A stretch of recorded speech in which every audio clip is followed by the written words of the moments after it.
What's the matter? Nothing. Just daydreaming.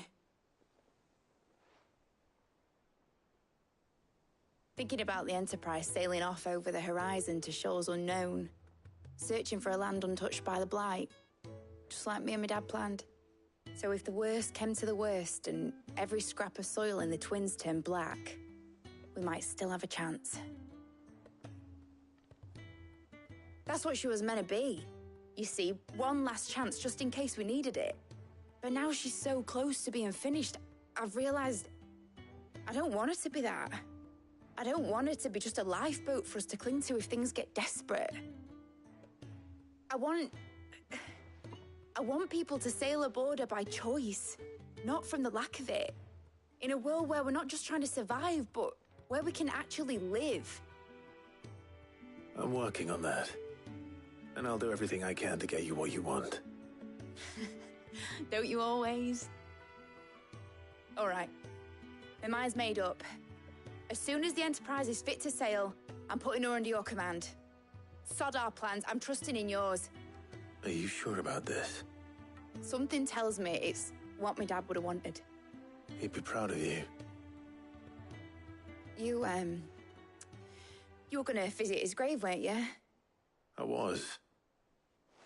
And you can come too, now that your little project is finished. Right.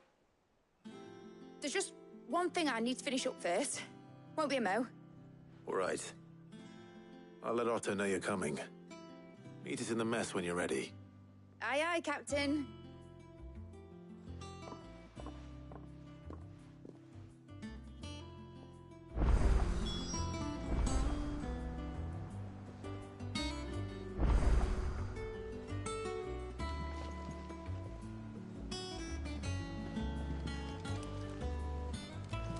The Enterprise will have 4 mithril engines, each needing its own displacement stack. So just 3 more like this, and we'll be finished. Is that the thing Tomes helped to build? Yeah. He said it was some sort of chimney stack. Must be quite a fireplace.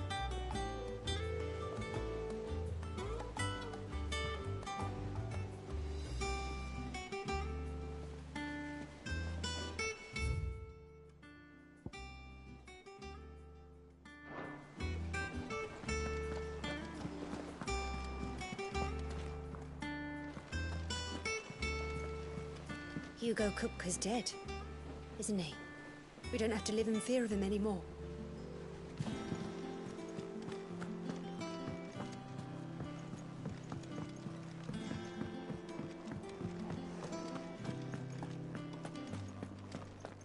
He cracked the crystal too? You're joking. It's no joke.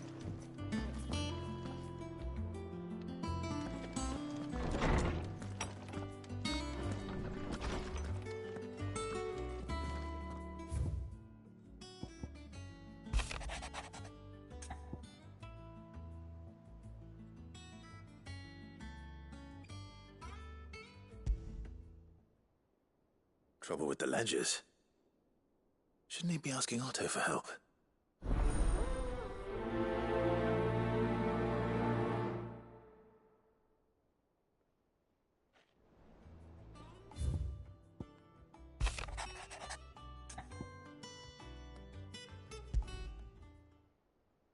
What could be wrong with Torgor? He seemed well enough when I last saw him.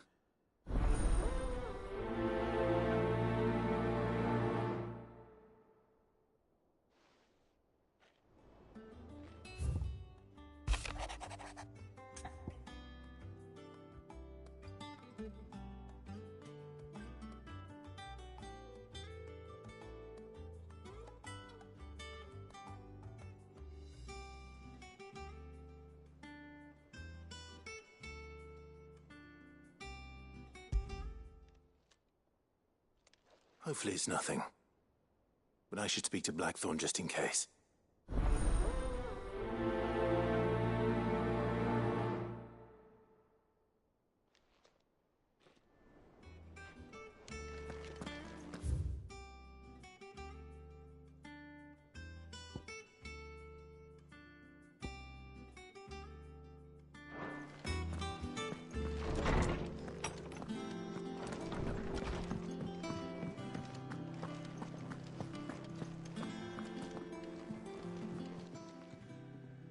I got your note. You think something's wrong with Torgal? So you can read. Congratulations.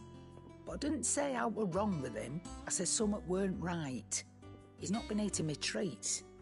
He used to love cracking the bones from Molly's boiled brown, but now he won't so much as look at 'em. Didn't like him. Which is why I'm of a mind that his mind's on something else. You've not been working him too hard, have you? No harder than usual. Is that it, boy? Do you need a rest?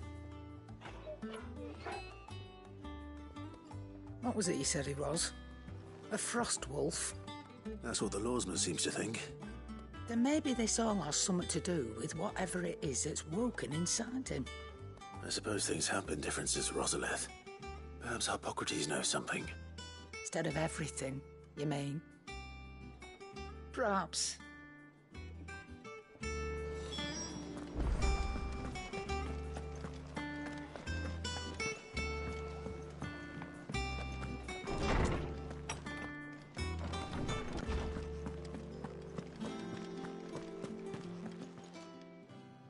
Lawsman, I need to ask you about Torgal.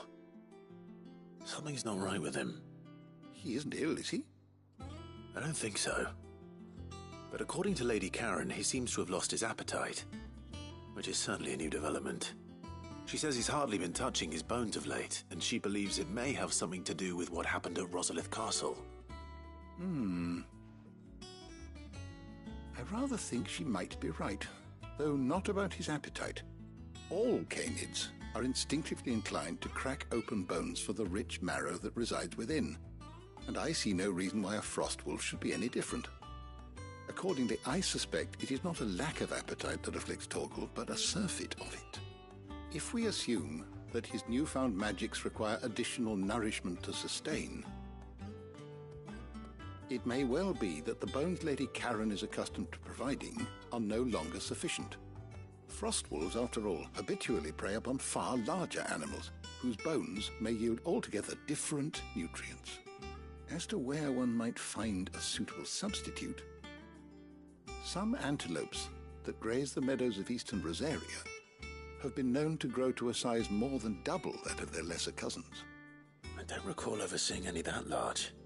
And little wonder. The oldest and largest such creatures rarely leave the safety of the highlands for fear of predators. The last elder antelope sighting I recall hearing about took place near Cressida, and that was long before the village was abandoned. Even so, it seems like a good place to start. Good hunting, Clive.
Never a dull moment, is there?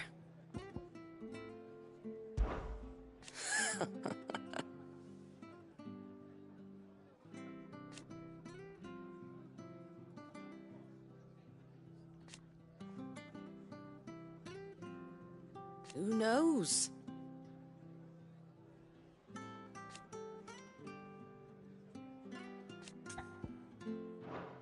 You off then?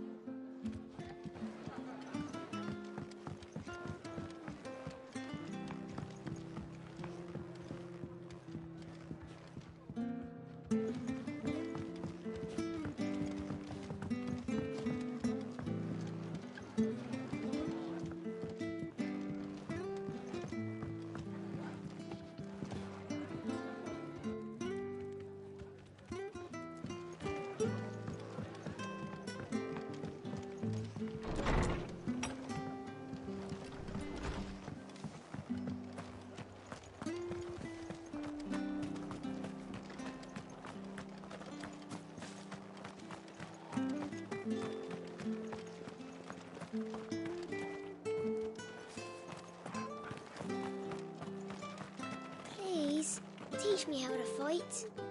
All right. If you're still here when my shift is over, I'll spar with you.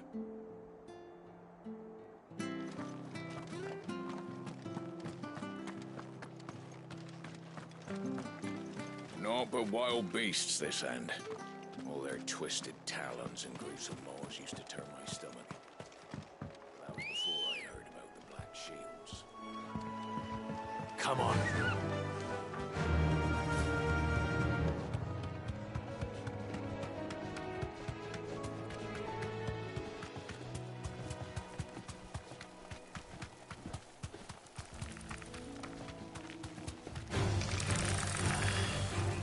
Straight home now.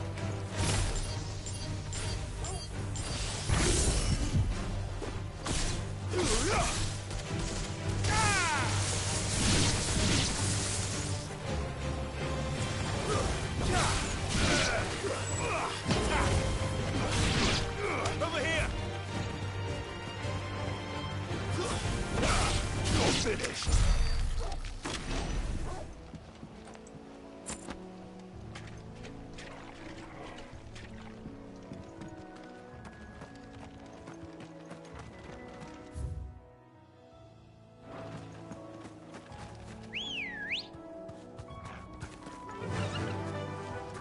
Faster!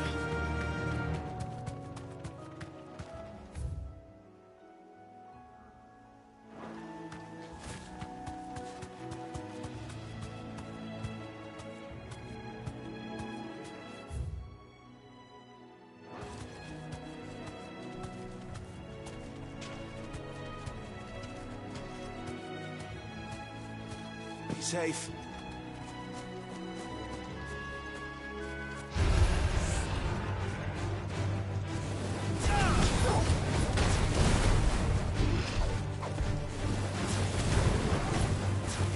This one.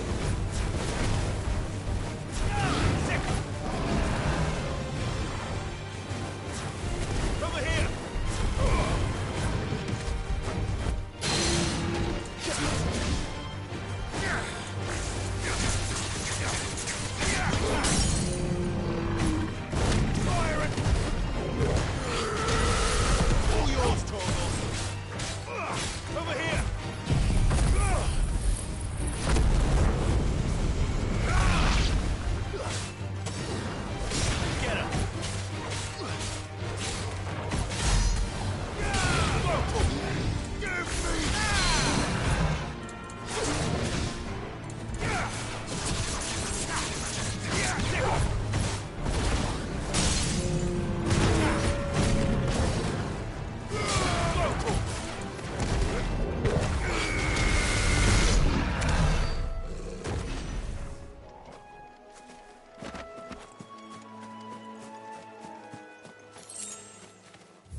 is certainly quiet. If I were a giant antelope, it would seem like just the place.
I doubt we'll find one bigger than that. You hungry, Torgal?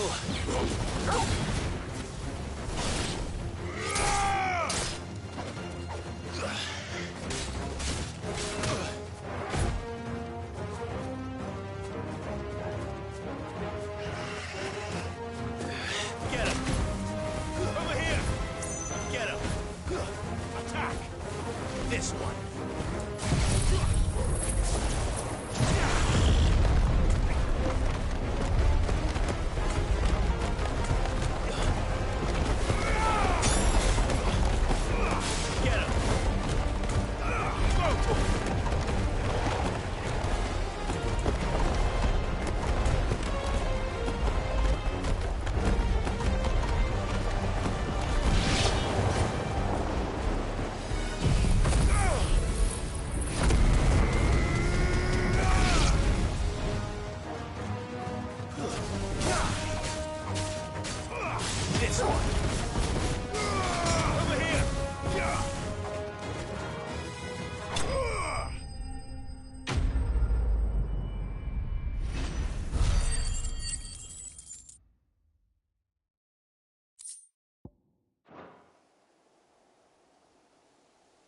Now,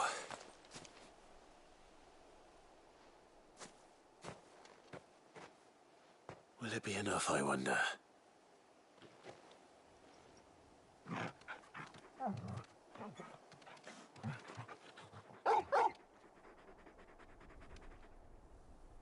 I say that answers my question, which means we owe the lawsmen our thanks. You're just a big puppy, aren't you? A very big puppy.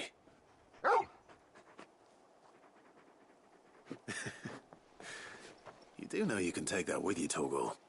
Lady Karen will be relieved to hear you've got your appetite back. Come on, boy.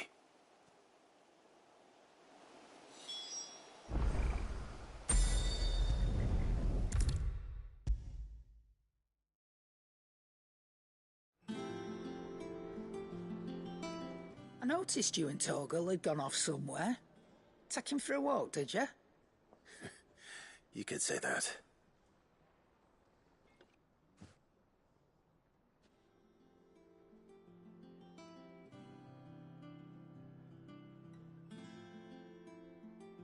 So, Molly's leftovers weren't good enough, eh? That'll teach me for treating you like you're still a pup. All right, no need to shout. Now we know what you're after, I can see about getting some in. Speaking of which, I brought one for later. Can I leave it with you?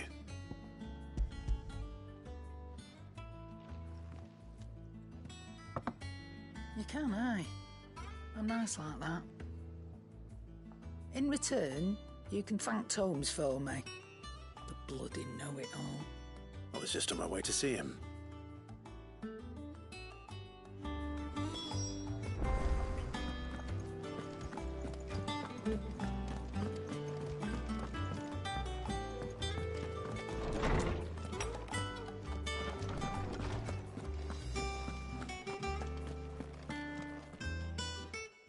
Clive.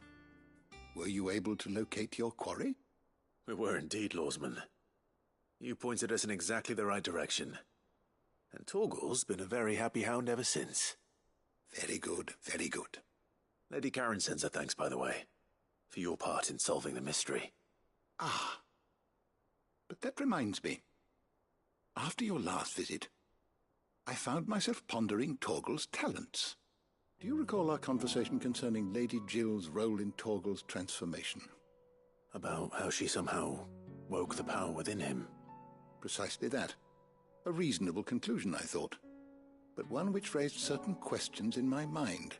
You see, the Fenrir of legend served Shiva and Shiva alone, and while the powers attributed to him are certainly impressive, the records imply they are somewhat different in nature to those you described Torgal as having used. What are you suggesting? That Torgal may be the beneficiary of more than one icon's power. Consider that in addition to Lady Jill, he has served as a loyal companion to you, your brother, and even the late Cid. In short, the icons hitherto near at hand, or should I say at paw, have been diverse and plenty, and that number has only grown as the realm's dominance have fallen to your sword. One can but speculate as to how all of this has affected Torgal. He has seemed more fierce of late. And if I am not mistaken, he will grow fiercer still. We are fortunate indeed to be able to count him amongst our allies and not our adversaries. Oh, he's more than an ally. He's a friend.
And what can I do for you?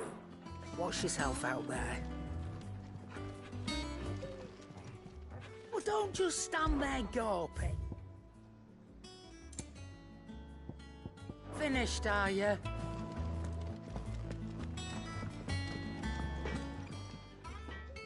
Blackthorn, do you have a moment? Not really, no. This won't take long. I just wanted to ask how you're getting on. August was worried about you, that you might still be doubting your craft, even after learning the trick of that cuirass. Is there something else weighing on your mind? Perhaps sharing your thoughts might help. That bastard's like a dog with a bone. Still, you've got a keen eye, I'll give him that. It's just, well, Karen showed me something. Something I've never seen before. And that was? A sword. An odd-looking thing with a single-edged blade. The metal itself wasn't anything to write home about, but fuck me, the edge on it. You could slice a man clean in two with a weapon like that, and he'd be halfway home before he even realised he'd been cut. So that's what's troubling you? No. Not troubling me exactly. More distracting. Can't stop thinking, how do you get an edge that sharp? It's driving me mad. And if you knew how to do it, we could arm the curse breakers with even better blades. That's about the size of it, yeah. I'll see what I can find out. Sharper swords are always welcome. And we can't have our master blacksmith being distracted. You're a soft touch, you know that. But I can't say I'm not grateful for it. Good luck, eh? Thank you. Let's see what Karen knows about this sword.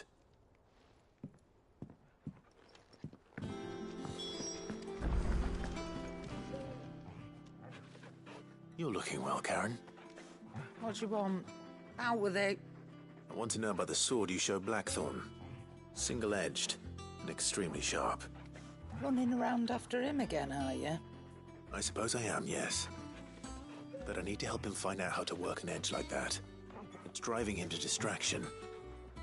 Little wonder, I suppose. There's not many like that make it as far as the twins, and those that do go straight into private collections. Which made it nice and easy finding a buyer. Can you tell me who bought it?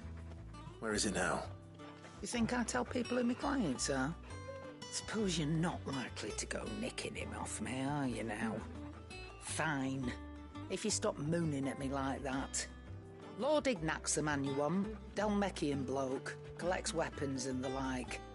And he's got more money than sense, which is why he's one of my favourite clients. Reckon he'll still be at the inn in Dalamil, where I left him. Thank you, Karen. Oh, and he's a touch eccentric, if you take my meaning. I appreciate the warning.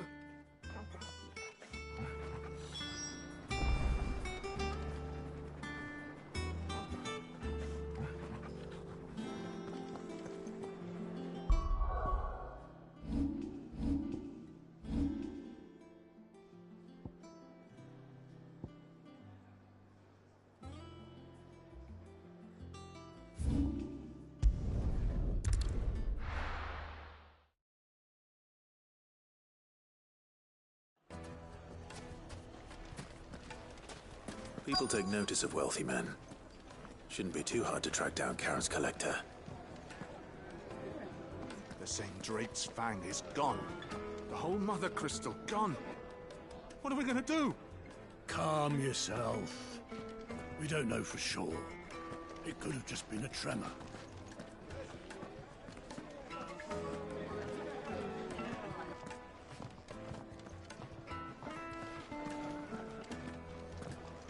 Back again, are you? Any more trouble and you'll be barred for life, however deep your friends' pockets might be.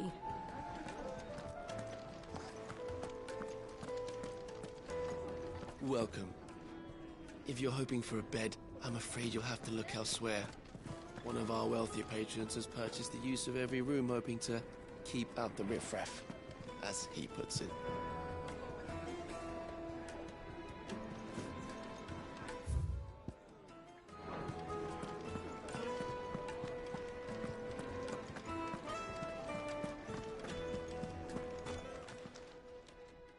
My reputation will be ruined! Ruined! Calm yourself, Lord Ignac, I beg of you, before you do yourself a mischief. Pardon the intrusion, but... Out! Get out! I paid for these rooms so I wouldn't be disturbed. Leave me be! Please, allow me to apologize. His lordship is going through a difficult time, and he's never been fond of guests arriving unannounced. Radim!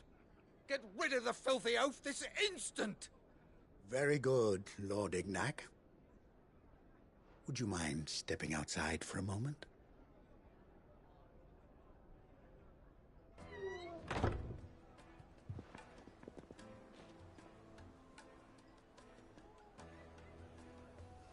I'm sorry if I've caused you any trouble.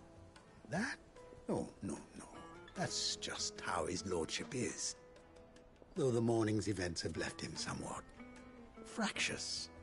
He has been dispossessed of his luggage, you see. The thieves also made away with a considerable amount of coin. Coin the innkeeper will soon be keen to collect. I don't suppose a certain blade was among the stolen items. A single-edged sword. It was purchased from a merchant friend of mine. Ah, you know Lady Karen? Yes, I'm afraid it was. Then I'll retrieve Lord Ignac's luggage. But I have one condition. You have but to state it. You are welcome to anything that is within my power to grant. I want an audience with Lord Ignac. A few minutes should be enough. Then I'll be on my way. A condition I would be a fool to refuse. Of course, you shall have your audience. I don't suppose you saw where the thieves went? I did not, no. Though some discreet inquiries made on his lordship's behalf mean that I know where you might find them. The bandit's bed. Every ill-gotten coin in Dalamal is said to pass through that disreputable corner of the Valcroy. And that's where I'm heading. I shall speak to Lord Ignac in your absence, and arrange for an audience upon your triumphant return. That will be very kind of you. Farewell, and best of luck.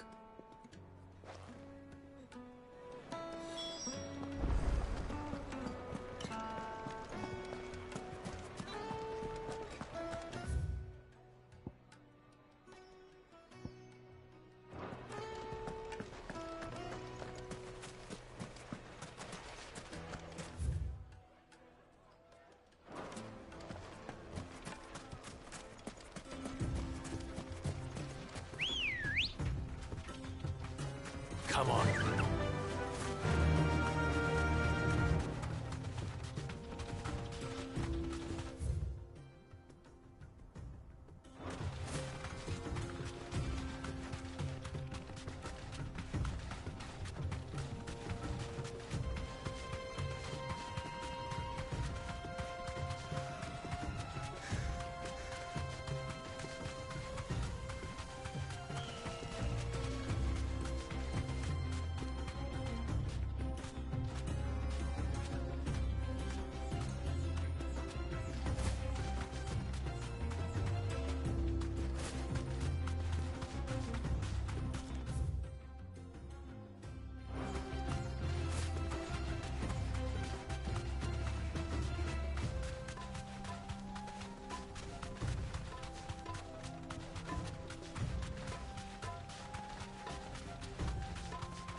You deserve a rest.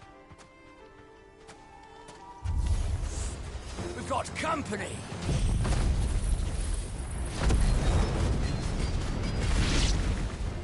Come on, lads, let's tear the bastard's head off!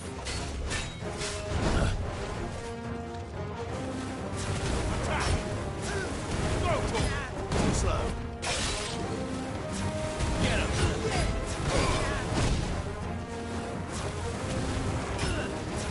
Over here!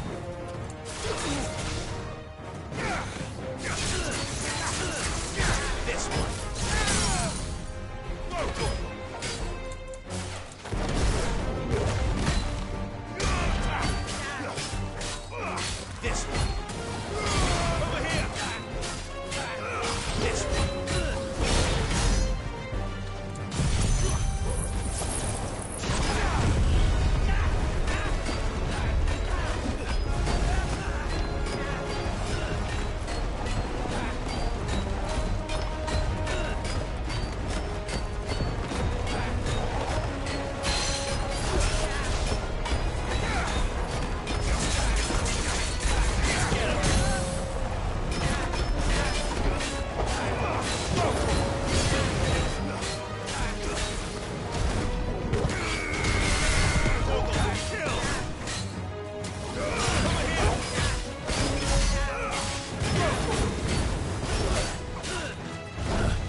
This must be Ignac's luggage.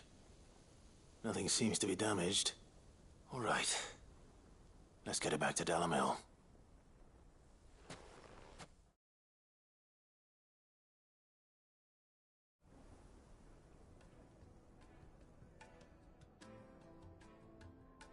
I hear I have you to thank for the return of my effects. What shall I call you, my good man? Wyvern. Glad to make your acquaintance. A formidable name indeed. Well, Wyvern, I appear to be in your debt. Redeem here tells me you wished for an audience. Is that all? A few moments of your time should suffice, yes. You're a peculiar fellow, Wyvern. All right, speak. Master Wyvern was wondering if you could tell him about a certain single-edged sword you recently acquired. Oh, a true work of art, that one. Karen drove me hard on the price, but I would have sold her Radim here to get my hands on that sword. It was made in the Outer Isles, far beyond the Twins, and is used exclusively by the practitioners of a unique school of swordsmanship. They believe no combat should ever exceed a single strike, and hone their blades to such perfection that none ever does. Each sword is made for that one perfect stroke, and for that stroke only. They crack upon a second blow. There's a brutal sort of beauty to it, really. But how do they hone such an edge? Fine question. Why, they use a whetstone, of course. Whetstones, rather. A whole array of them, ranging from the coarse to the fine. 10,000 licks with the sharpening stone, then 10,000 more. But it is the final stone which lends the blade its legendary sharpness. A mineral quite foreign to this great realm of ours. And that is the key. The secret ingredient. Wyvern, it occurs to me that my little lecture is hardly equal to services rendered. Take this, together with my regards. The very stone of which I spoke, far rarer among collectors than even the blade itself, and a far more fitting payment. Thank you. Pardon the intrusion, my lordship. However, it is long past time we prepared ourselves to depart. So it is. I am locked in bitter competition with a rival collector of curiosities. I am one step ahead of the unscrupulous scoundrel, but he is hard at my heels. Are there many other collectors out there? Too many to count, but only one do I consider my nemesis. Lord Byron Rosfield, and is a perennial thorn in my side. I can imagine. Farewell, Wyvern. May our paths cross again. Radim, we mustn't dawdle.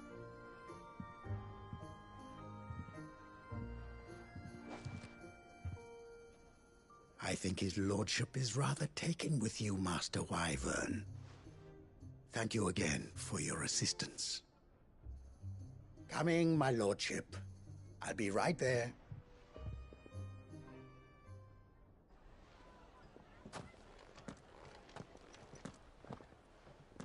Trust Uncle Byron to find such an interesting rival. Now, let's see what Blackthorn makes of this whetstone, shall we?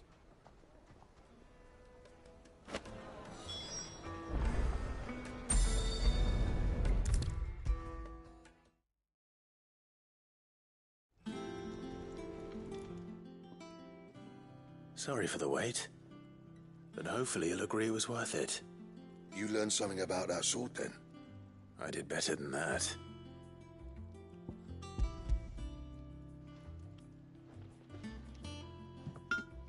A whetstone?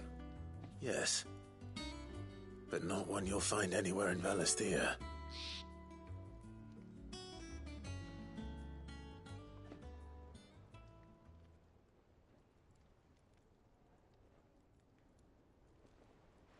No wonder I couldn't get the same finish on the grinding wheel.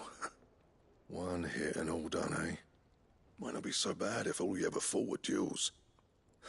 Good luck on the battlefield. Your second opponent would be your last, no matter how good you were. Even so, is there some way it could be used to give the curse breakers an edge? I think so, yeah. With this whetstone and the right kind of steel, I could probably even make a twin of the blade that rattled me. But there'd be no replacing this little rock once I worn it down to a sliver. I reckon we get a dozen swords from it, if that. Swords that the curse breakers wouldn't know how to wield properly, and that would see them through a single fire piece. Nah, no point trying to copy that thing. Be about as much use as a wax anvil. But finishing our blades with a whetstone this fine, now that's something to consider. And what's finer than fallen masonry, eh? Or more hard-wearing, for that matter. Just imagine it. Good Valisthian steel with an edge as sharp as any found in the Outer Isles. I won't make a copy, nah. I'll make something much better. I'm sure the curse breakers will be delighted. Just don't push yourself too hard. Don't you worry about me, sunshine. I've been working day and night since I was half your age, and I'll still be here when you're long gone. Hey, thanks, Clive. I mean it. I owe you one, August too. It's good to know someone's looking out for me. He'll be happy to hear you said that. And I'll see that my debt to you's paid. First new blade I make's got your name on it. You come and find me when you've got the materials. All right. I will.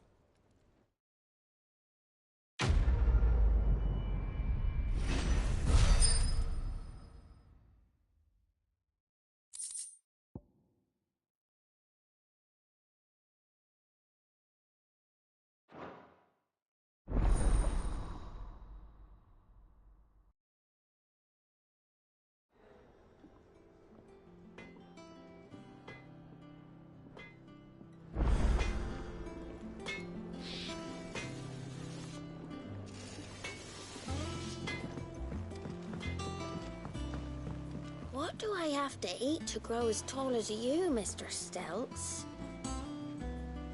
What do I have to eat to grow as tall as you, Mr. Stelts?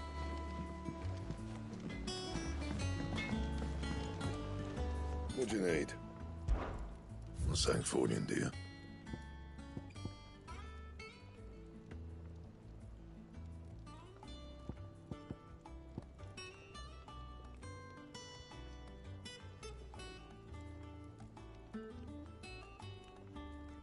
Don't waste my time. You ain't got the stuff.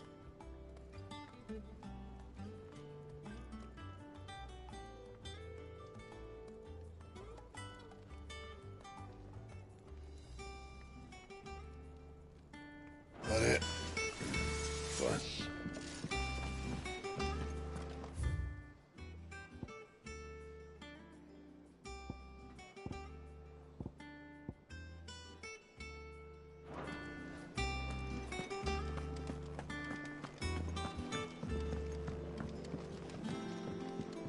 A seed of ingenuity sown in a fertile mind. By long travail of helping hands shall e'er fruition find.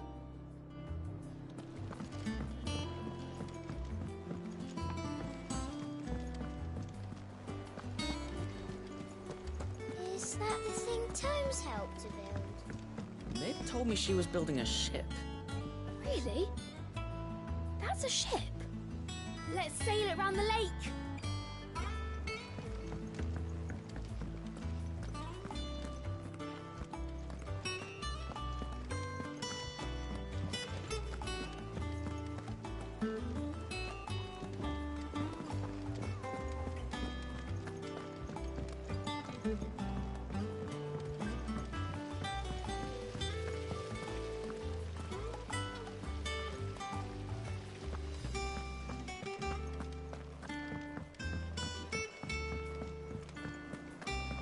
I think Mid might need some help tidying up that work.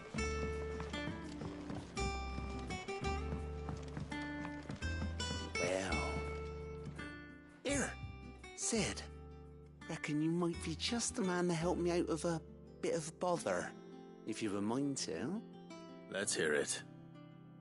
Well, it's about this alembic the chief's got me making. Lovely bit of kit it is. Bung in a solution you want splitting, and it will separate it out, just like that. Problem is, it won't always get rid of all the impurities. And with some of the stuff we need it for, that ain't good enough. Which is why I've been looking for something to filter the liquid we'll be cooking off. And that's where I was hoping you could help me out. I imagine Ty could get some use out of this alembic too. Distilling medicines and the like. All right. Why not?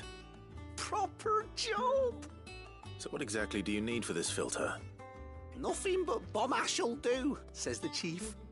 Gave me a sample she'd obtained from the university stores. Couldn't believe my eyes. You pour the blackest blight water through it, and it comes out clear as a mountain stream. So, I did a bit of reading about where I might be able to get hold of some. And do you know what I found out? It's only the blimmin' bones of a bomb king. They leave them behind when they die, see? I take it that's where I come in. If you wouldn't mind. I saw a billet on the hunt board for one just the other day. Would have gone myself, but, well, fighting dirty great balls of flame ain't exactly my forte. You, on the other hand... All right. I'll see what I can do. Thank you kindly. And a good hunting, eh?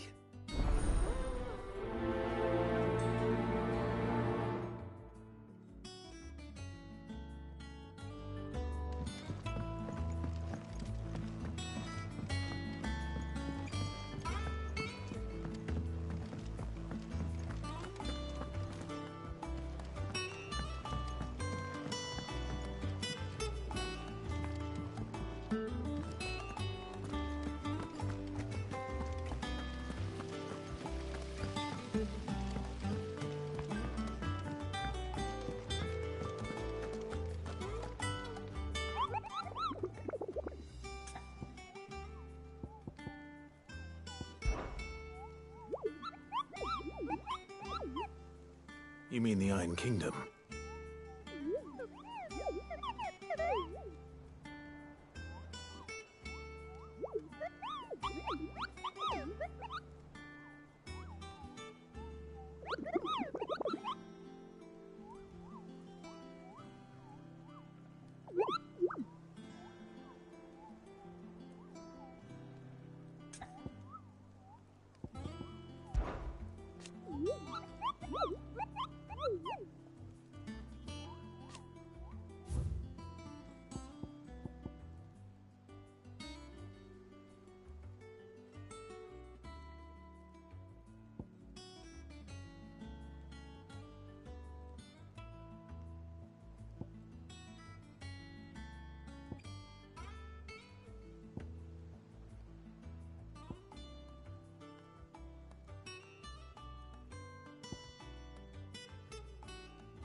safe.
Greetings, Your Majesty.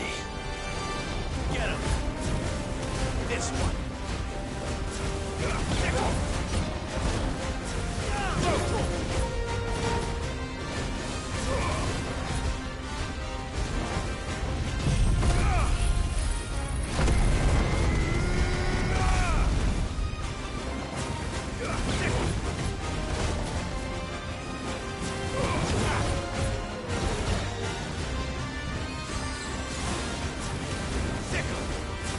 This one!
is over.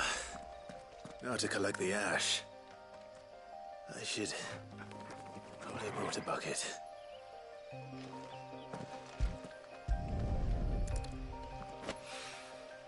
This looks like the stuff. Let's see if there's any more.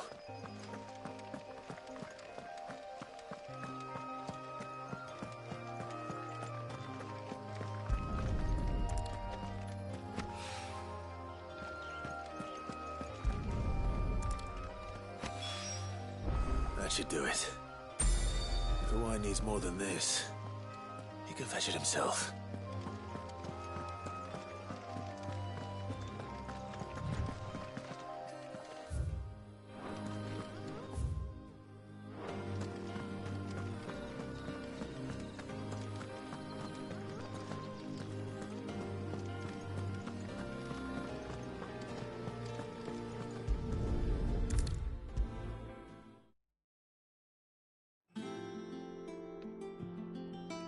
All right there, Sid?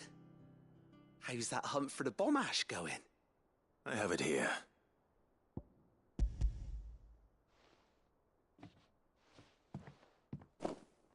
That's the stuff. And plenty of it, too. Enough to keep the alembic bubbling away for a good old while. You're a gent, Sid. Let none say otherwise. Right then, let's get this contraption up and running.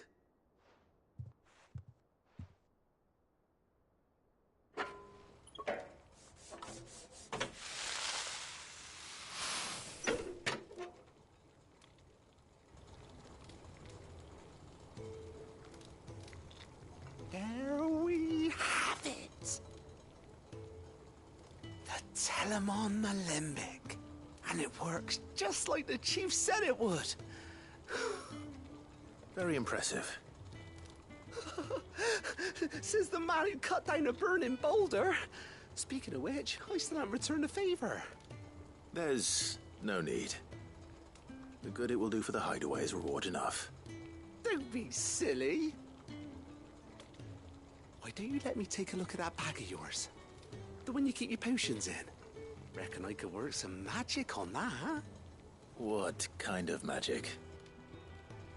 Well, we happen to have isolated a substance in our test run of the alembic that I reckon will make even the toughest leather supple as anything.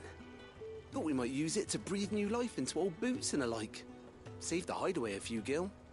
But I reckon if we slap a bit on your bag, it'll loosen it up enough for you to squeeze in a bottle or two more. Well, it can't hurt to try, I suppose. That's the spirit. Leave it with me. I'll only be a mo.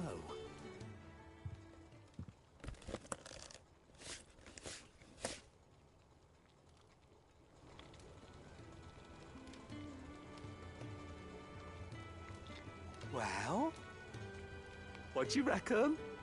It certainly feels more flexible. Right? Told you. Thank you. I think. No. Thank you for supporting Mid and the rest of us in our endeavors. Without you, we'd never have been able to discover wonders like that stuff I rubbed on your bag. And I'm telling you, there's plenty more where that came from.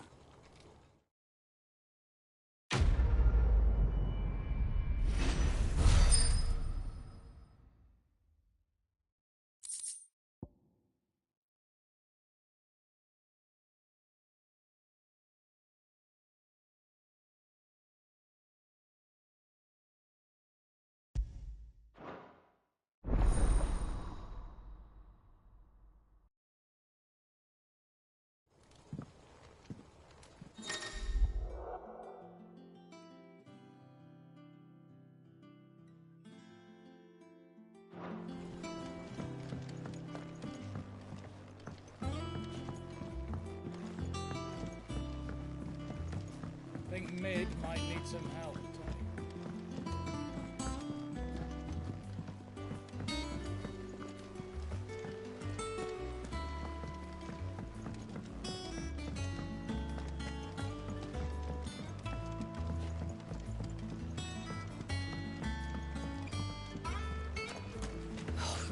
catch your death sleeping out here. I know. I'm too full to move.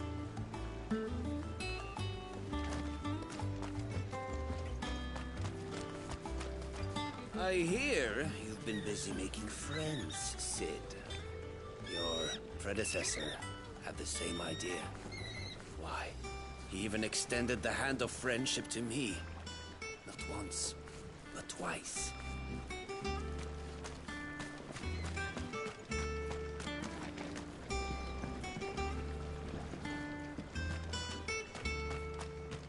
Lovely breeze, isn't it? Sitting here, eating good bread in good company.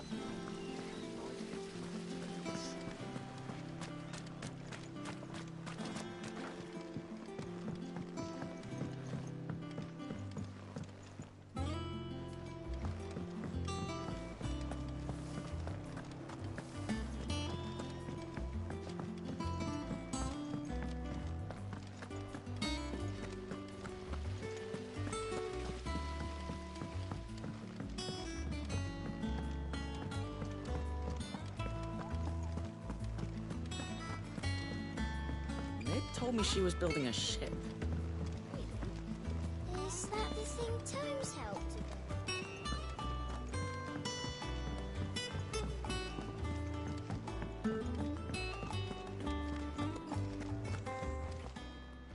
Well, don't just stand there gawping. Coin purse weighing you down. You're rubbing me blind, you know. You'll not find a better price than that. It'd better all be here. Finished, are you? I heard what you told Nan about Kupka. Hopefully all our old friends can rest easy now. Back, are you? Not saying fortune, do you? Not bad, if I do say so myself.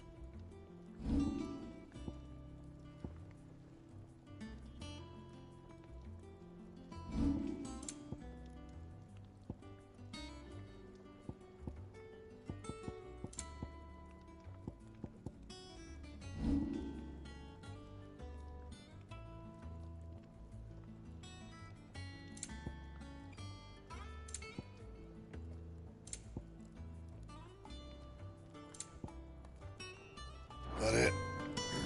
Fine.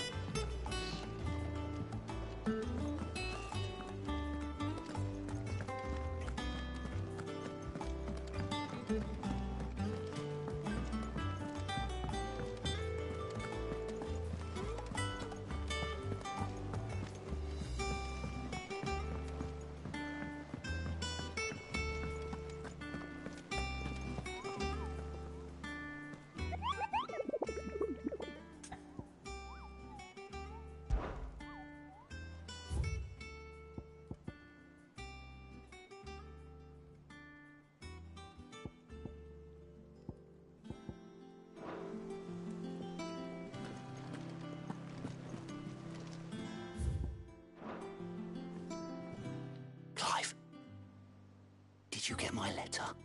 That's why I'm here. Shh. Otto might be listening.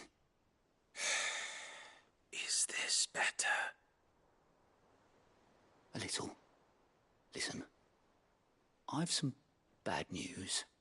It turns out the Hideaway may be slightly behind in its payment to certain lenders, and it may be my fault. But I swear to the goddess, I thought I had the numbers square. Sadly, that square turned out to be more of a circle. Zero, you might say. I can straighten it out, I swear, but it's going to take some time, and I'm going to need help keeping it from Otto. Bit late for that, I'd say. There you are! What a surprise! So let me get this straight. You forget to pay our lenders what they're due, and instead of coming straight to me, you get Clive to come to you. in the hope he'll dig you out of the hole you've dug for yourself. Clive, the man in charge of the place you've been cheerfully trying to bankrupt. And you thought this was a cunning plan. Why? Well, who needs paying? Oh, just Martha. And the dame. And, well, Lady Karen. But only 500 talents. We owe 3 of our most trusted friends 5 million gil. Each. 5 million each. They lent us the bulk of the money we used to rebuild the hideaway, you see, and, well, I must have made some sort of oversight. Those ledgers were my responsibility, and it was my decision to entrust them to you. This is my fault. Do we have that much to hand? I can always ask my uncle. No, we don't. And no, you won't. We've lightened Lord Rosfield's purse enough. After the king's ransom we had off him, he deserves better than to see our begging bowl. Besides, we'll need to learn to stand on our own if we're gonna make this work. All right. But that doesn't mean you have to shoulder the burden yourself. Is there anything I can do to help? There might be. How'd you fancy taking these to Martha and the dame? Rocks. Rocks, he says. Worth 1,000 talents apiece, these are. A little something Sid and I set aside for when times got lean. And I reckon 15 million in overdue debt probably qualifies. I just hope our associates' eyes are a bit more discerning than yours. I'm sure they will be. Should be me making the rounds, really. But you know how it is with this place. Orders to bark, arses to wipe, and all that. I know. Which is why I don't mind going in your place. Go. Do you know why I only gave Master Clive here 2 star rubies? Because you'd rather Lady Karen killed me. Because I'd rather Lady Karen killed you. Yes. Well, I suppose this is goodbye then. Don't worry. I'm sure Karen will understand. Really? Do you think so? No, I don't.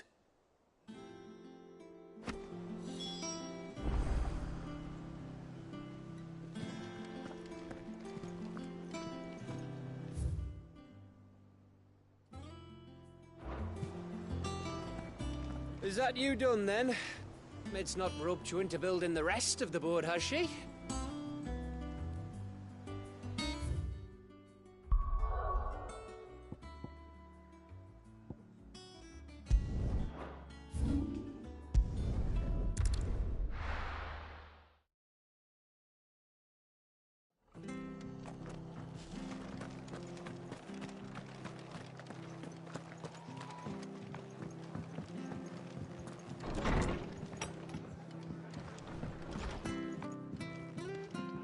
Clive, we weren't expecting you. I wasn't expecting to be here, but it seems we still owe you a considerable amount of coin for your help with our rebuilding efforts. And though I doubt it's what you were expecting, we were hoping you'd take this as payment.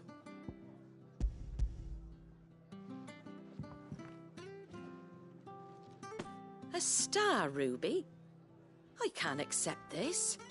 It's worth at least twice what you owe me. More if you can find yourself the right buyer. Think of the difference as interest. Interest?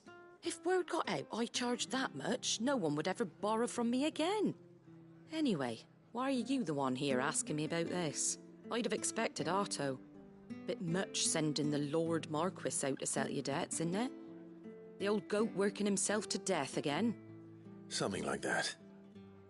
Most days I think he's the only reason the hideaway's still standing. Same as always, eh? Back when the place was nothing but a twinkle in the eye of a recently retired Lord Commander, word is he was the first one Sid reached out to. Probably knew that without his strong arm and level head, the idea would never get off the ground. Sid may have been the face of the hideaway, But Otto's always been the backbone. And when Sid passed away, we were all worried that would be the end of it. That Otto would just give up. His death was hard on everyone. But it must have hit Otto hardest of all. But he didn't give up, did he? Quite the opposite, in fact. If I recall, he was the one who nominated you as Sid's replacement, and rallied the rest around you. I reckon what he saw in Sid, he saw in you too. And don't we all? Doesn't hurt that you're half as stubborn and twice as handsome, neither. That, and you keep good company. I suppose I do.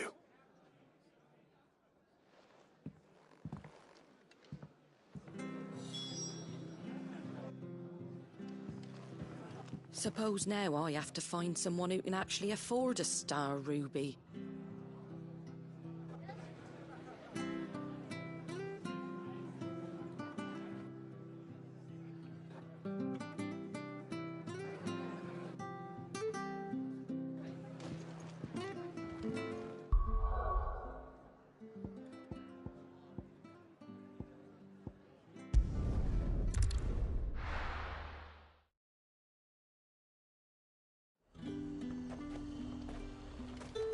There's talk that the Glassgate flood has finally spread.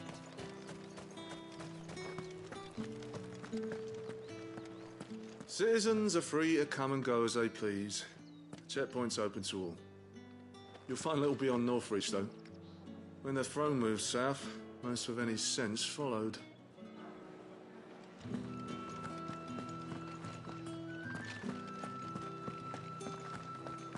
Did you hear? The gates to Heavenhall in the Eyrie were breached by someone. Or something. The steward was in town earlier looking for men to come and repair it. But no one was keen to help.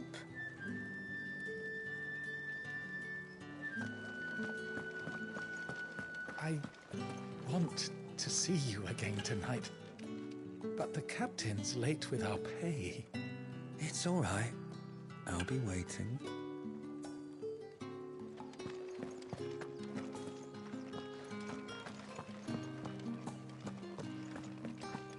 Time was there were great coin sacks swinging from every belt in town. Not anymore.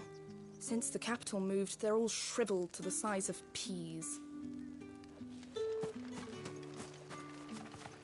Seeing as business is scarce these days, the Dame decided we should all learn to read. I only wish she had some smaller books. My arms ache something fierce.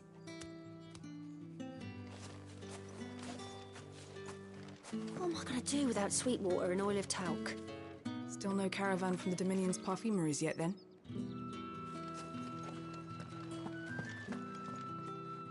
Milady, I come bearing gifts. Gifts? Whatever is the occasion.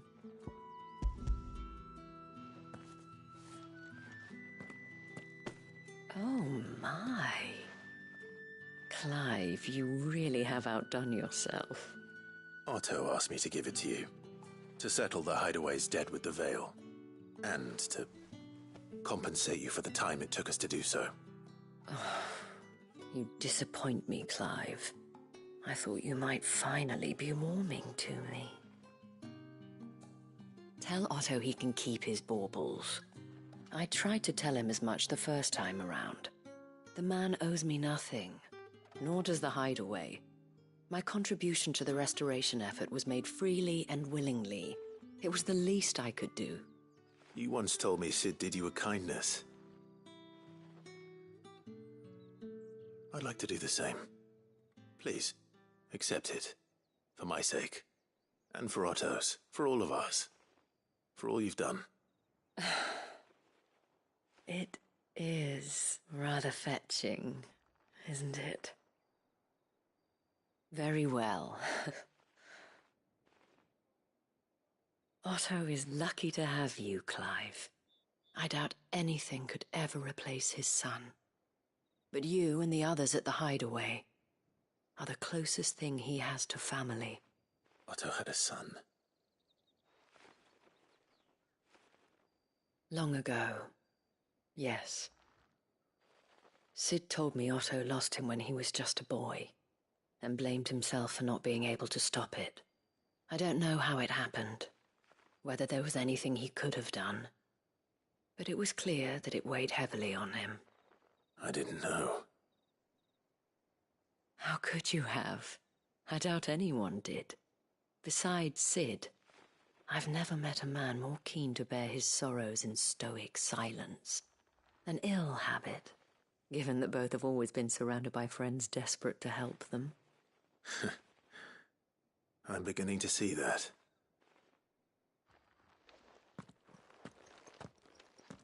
Go will want to know the stones were delivered, if he's still with us.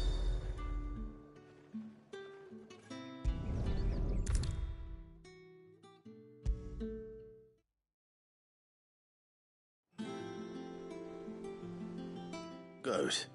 Still alive, I see. So Lady Karen accepted the ruby. Ah, about that. I tried my best, but she was just too stubborn to take it. She threw it right back in my face, in fact, and told me I could stick my stupid stone where the sun don't shine. Karen refused payment. I hope it wasn't something I said. I'm sure you were as tactful as ever. Let me see what I can do. Oh, wonderful. I hope you have better luck than I did.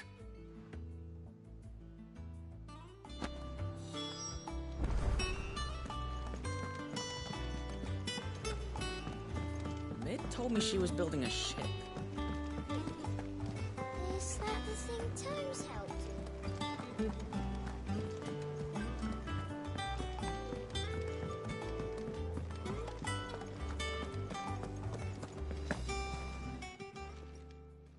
Lady Karen, Goad tells me you weren't happy with our offer.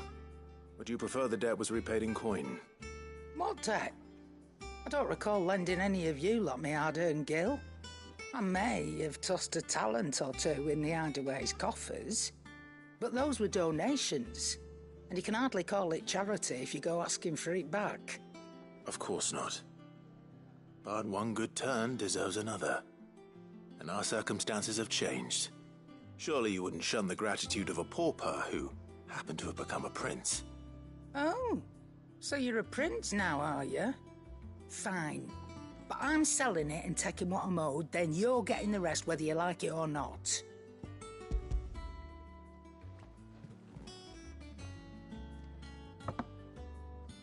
Where'd you even get this? A decent trader might nab 1,000 talents for a star ruby. A canny one, meanwhile, might claim it were nicked from the belt of Sid the Outlaw himself and ask twice as much. Might be I already have a buyer in mind. Might be you even know her. A fine continental maid whose beauty's only eclipsed by a guile in commerce. You wouldn't mind, would you? Not at all. Just be sure to tell her that it's always a pleasure doing business.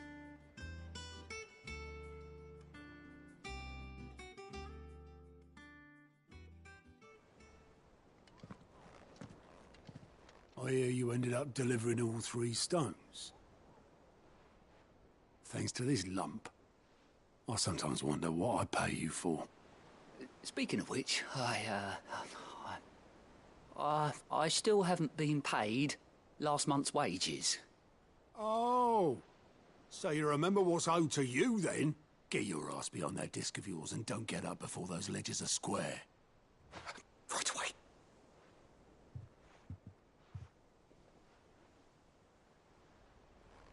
I've seen that before. Yeah. Plenty of times. It was the only goblet Sid ever used. Either out of habit, or because the filthy sod couldn't be bothered to find a clean one. I knew so little about him. Like most people. Martha and the Dame both seem to have fond memories of him. I bet they do. How long did you know Sid before he... Before he died. 20 summers, give or take. Back in the day, I was a purser on a trade ship, which is where I met him. He bought passage to... I forget where. And having nothing better to do on the long nights, We set up drinking island rum till the morning bell dragged me back to my duties. Quit my post not long after that. On account of making a fine maiden's belly fat. But me and Sid stayed close, promising we'd one day sail the seas again. That was before fate stepped in and said she was having none of it. The magic woke inside my son soon after his first name day, and there was no hiding his knack. Couldn't you and your family have? My family were the ones who summoned the constable, wanted the monster taken away. I couldn't turn my back on him, forget what I felt, and I couldn't for the life of me understand how they could. Luckily, Sid was of the same mind as me. It was him who stood beside me when all I wanted was to tear the whole world down. Him who cried for me when I had no tears left of my own. Him who swore he'd do everything he could to stop it from happening again. And he was true to his word, too. Left the Royal Army once and for all. His ranks, his ribbons, gone. Just like that. Threw away everything he had. All to right a wrong that no one else had the courage to face. I knew then I'd follow that man to the ends of the earth.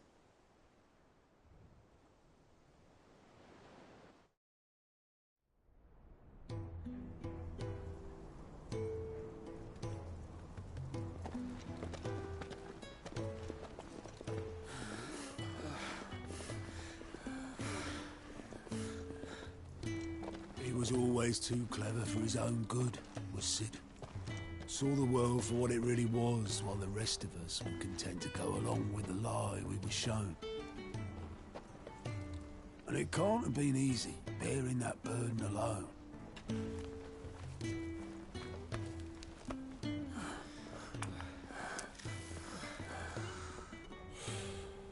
But he didn't let it stop him. He never lost faith in what he believed was right. And that gave us faith in him. Faith he'd steer us true. So I swore to myself that I'd always be right behind him, ready to catch the stubborn sod if ever he should fall.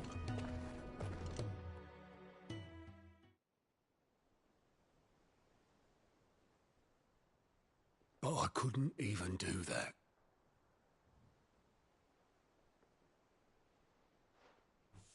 Ignore me. Just the ramblings of a tired old man.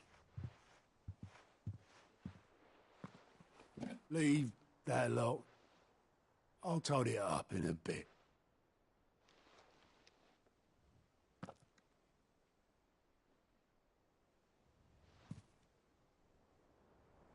This is Sid's handwriting.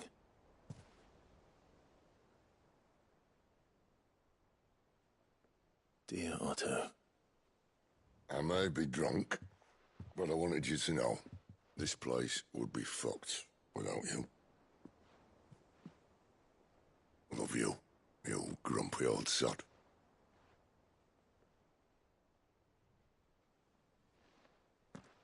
This note. Hmm? What about it? Sid was right. Without you, we'd all be lost.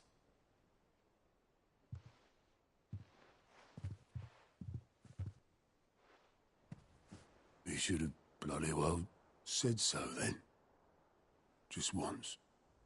Before he went.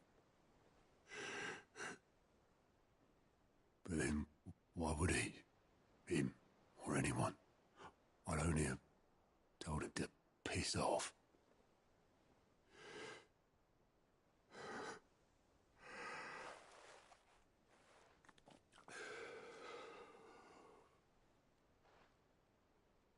You're wrong, though. Both of you. It was never just me keeping the hideaway afloat. It was all of us. I just shove people in the right direction. I barely seem to be able to do that anymore.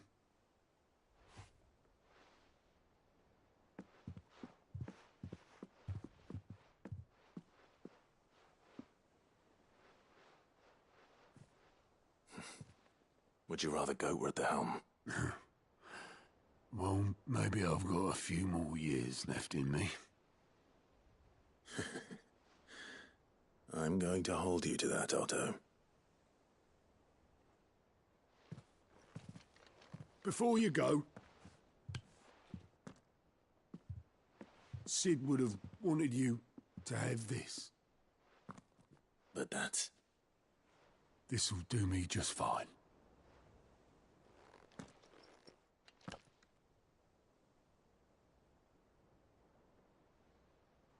Thanks for the ray of sunshine. I'll see if I can't pay you back. Already have.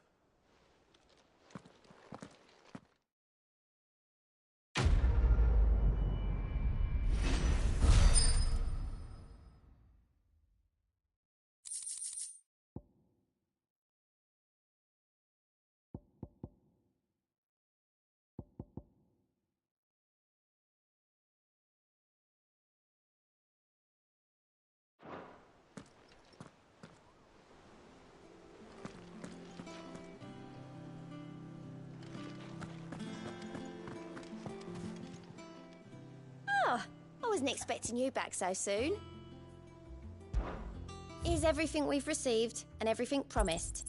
Here you are. Best of luck out there, Sid.